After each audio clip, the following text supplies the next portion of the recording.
예루살렘에서 갈림산까지 두 번째 시간 보겠습니다. 압살롬은 수려한 외모와 교묘한 말솜씨로 백성들의 마음을 훔치게 되고 반역을 하게 됩니다.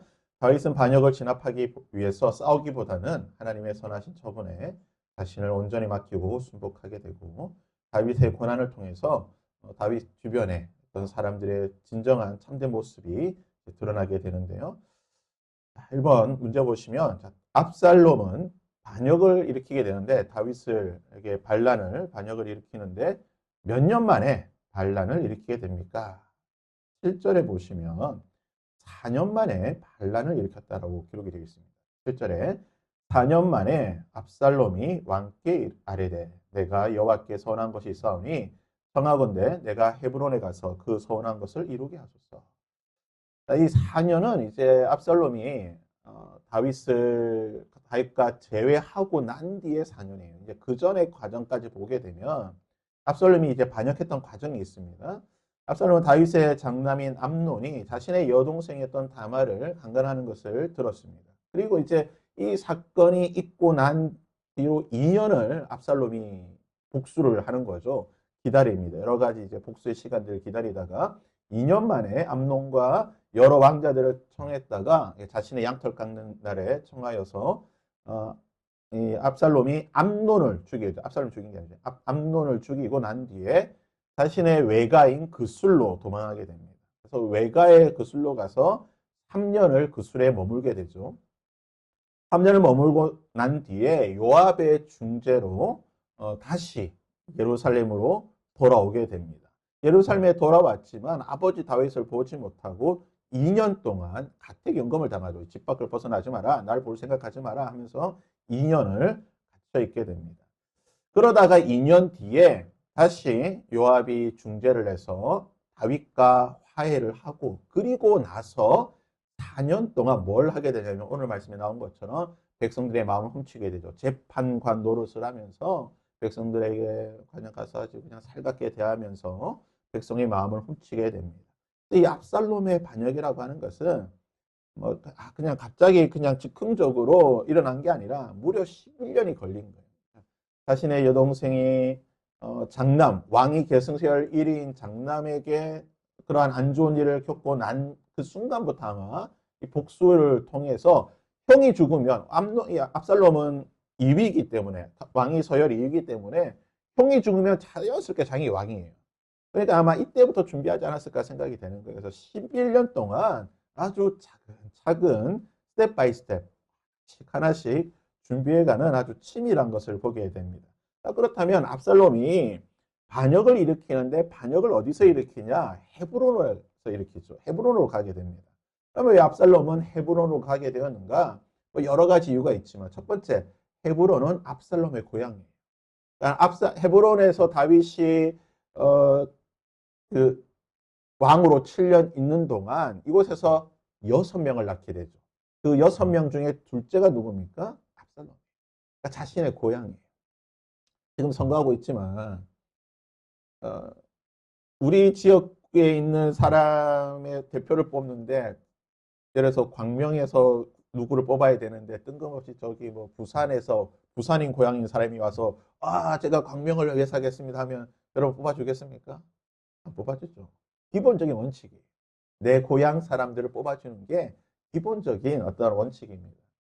그래서 압살롬은 자신의 정치적인 고향, 기반이라고 할 수 있는 이 헤브론에 가서 반역을 한 거예요. 왜냐하면 이곳에서 내가 왕으로 등극을 하겠다고 하면 다 내 고향 사람들, 내 주변 사람들, 내 뭐 다 아는 사람들이니까 정치적인 지지 세력이 이곳에 훨씬 많다 보니 쉽게 반역을 할 수 있습니다. 두 번째는 뭐냐면 이 압살롬이 교묘한 사람이죠. 우리가 15장 초반에 봤지만 재판에 대해서 불만 있는 사람이 가가지고 내가 재판해 줄게. 왕은 지금 니한테 관심 없어.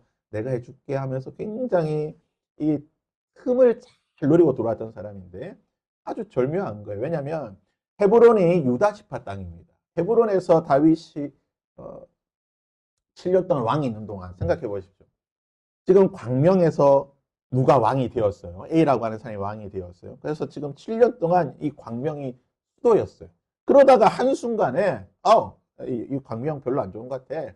저쪽에 저기 어디 뭐 인천, 저희가 좋은 것 같으니까 인천으로 가서 내가 다시 나라를 세우겠다.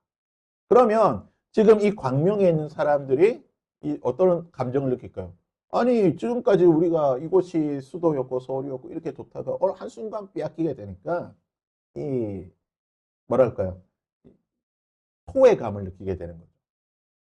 유다 지파가 헤브론이 유다 지파 땅이었는데 7년 동안 수도였어요. 그러다가 어느 순간 다윗이 이스라엘 전체의 왕이 되면서 수도를 어디로 옮기냐? 베냐민 지파 땅인 예루살렘으로 옮기게 되는 거예요.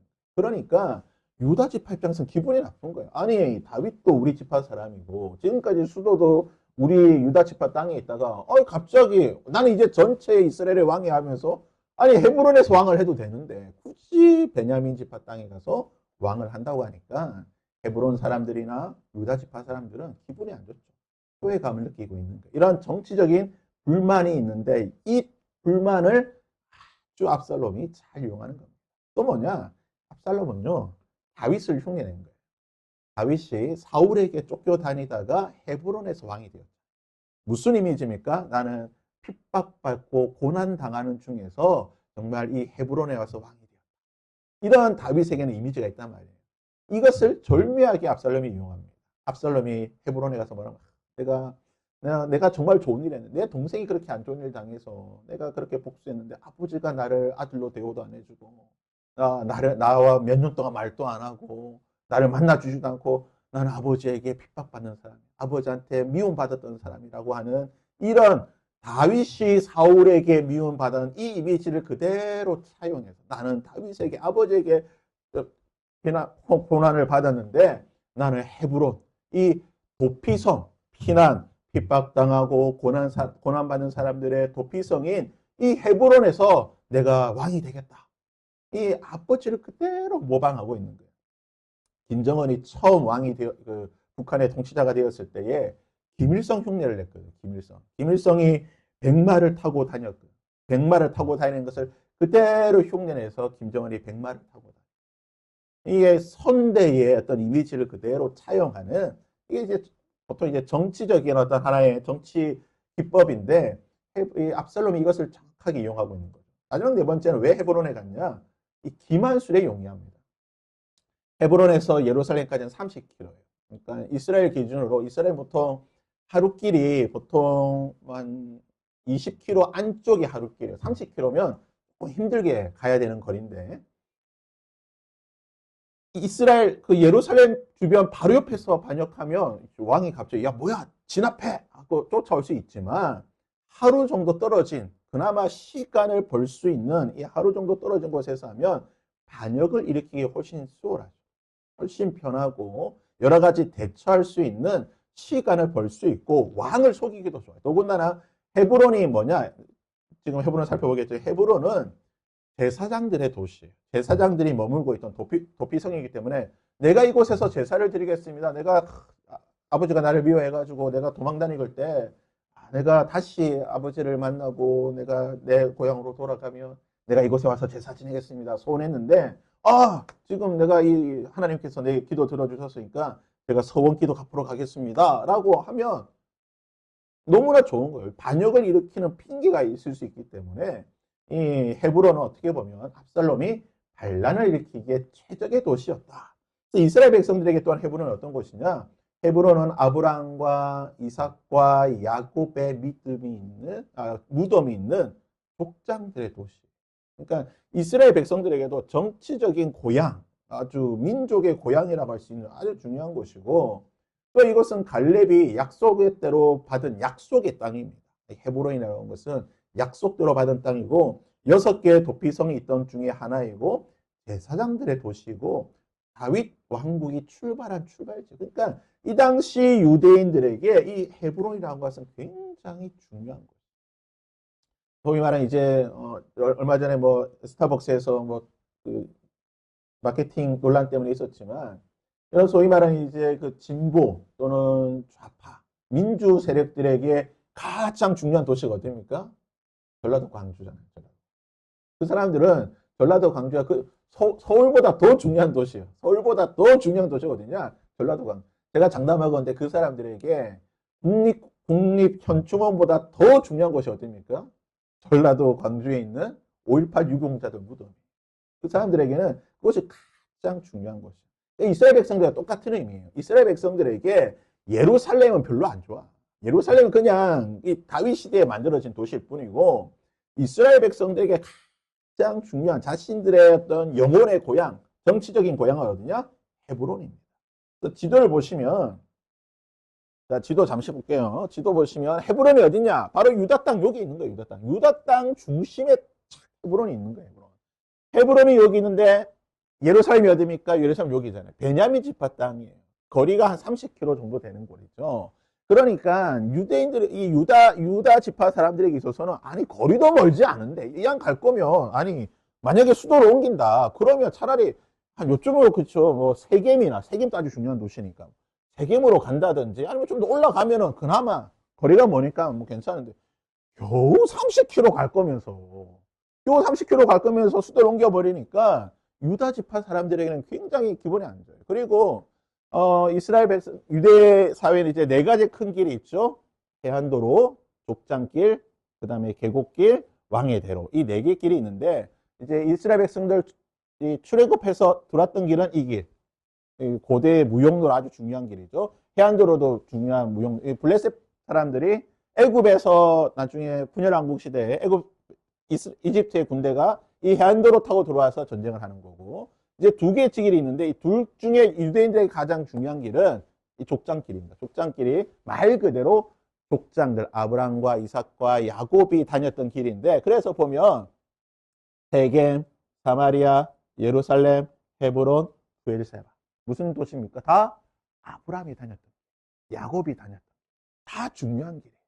그 중에서도 제일 중요한 곳이 어디냐? 바로 이 헤브론이에요. 왜냐? 아버지 아브라함의 무덤이 있는 곳이기 때문에 이것이 가장 중요한 도시다. 그래서 헤브론 지도를 보시면요, 사진 보시면 이제 헤브론 산지입니다. 실제 사진인데 저 밑에 지금 푸른 이 그 골짜기 사이에 보이는 게 이제 오른쪽에 에스고 골짜기고 여기는 이제 헤브론 또 골짜기 되는데 이 골짜기에 푸르게 보이는 게 뭐냐면 다 포도나무예요. 포도나무.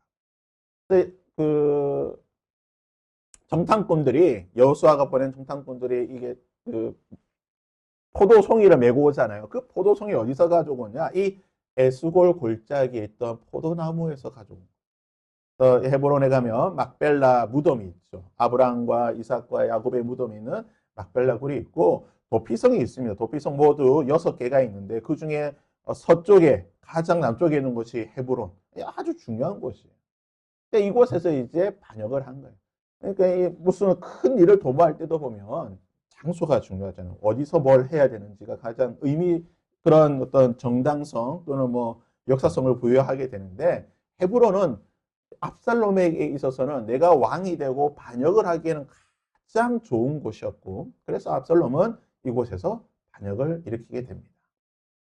자, 다윗과 함께 한 이방인이 있고 다윗을 배신한 유대인이 있습니다. 지금 다윗이 어려움이 있을 때에 압살롬의 반역으로 인해 고난당할 때에 다윗을 배신한 사람이 있고 다윗과 끝까지 함께 충성맹세한 사람이 있는데 그들이 누구이냐?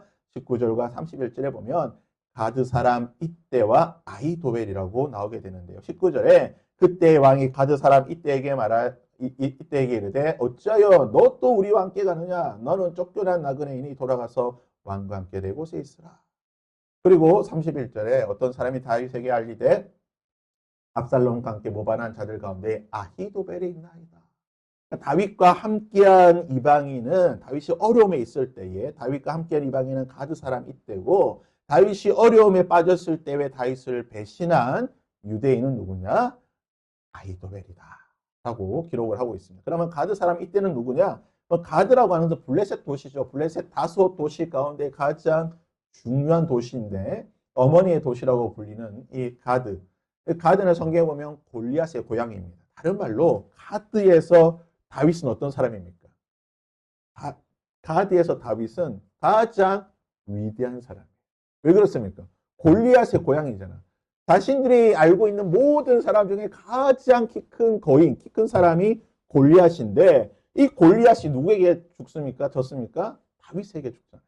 그렇기 때문에 아마 이 가드, 특별히 블레셋 지역 내에서 가드에서 다윗의 명성은 사울은 천천히요, 다윗은 만만이라고 노래가 그냥 보편적으로 불릴 만큼 다윗은 정말 위대한 사람이었는데 이 다윗에게 가드 사람 이때가 부하 600명과 함께 망명을 하게 됩니다. 말 그대로 이제 나는 이 블레셋 사람으로 살기보다는 정말 골리앗을 죽인 위대한 사람 다윗과 함께 살겠습니다 하고 귀순을 하게 되죠. 그러면 언제 귀순했느냐? 오늘 말씀해 보면 너는 어제 왔다라고 표현해요. 넌 어제 왔다. 그래서 이 말을 우리가 문자적으로 그대로 해석은 안 되고 실제로 어제 왔다기보다는 아마 그리 오래되지 않았어요. 몇 달 또는 뭐 1, 2년 이런 짧은 그래 길지 않은 시간에 망명을 하였을 것이고 하지만 그가 그의 민족인 가드 블레셋을 버리고 600명의 사람과 함께 다윗에게 귀순하고 다윗이 어려움에 빠졌을 때에 내가 당신을 버리지 않겠습니다. 다윗이 뭐라고 해요? 너 가라. 너 나랑 한 지 얼마 안 되는데 네가 나에 대해서 뭘 하냐. 나랑 얼마 한지도 안 됐는데 그냥 너 압살롬한테 가서 그냥 인생 편하게 살고 그냥 그렇게 해라라고 하지만 이 가드 사람 이때가 거절하게 되죠. 그래서 오늘 말씀을 보면 이때가 대답하여 이르되 여호와의 살아계심과 내 주 왕의 살아계심을 두고 맹세하노니 내가 왕과 함께 하겠습니다. 라고 말하게 되는 게 이걸 마치 누구를 떠올리게 되냐? 룻을 떠올리게 돼. 룻이 어머니 나오미가 나 따라오지 마. 너 그냥 여기서 살아.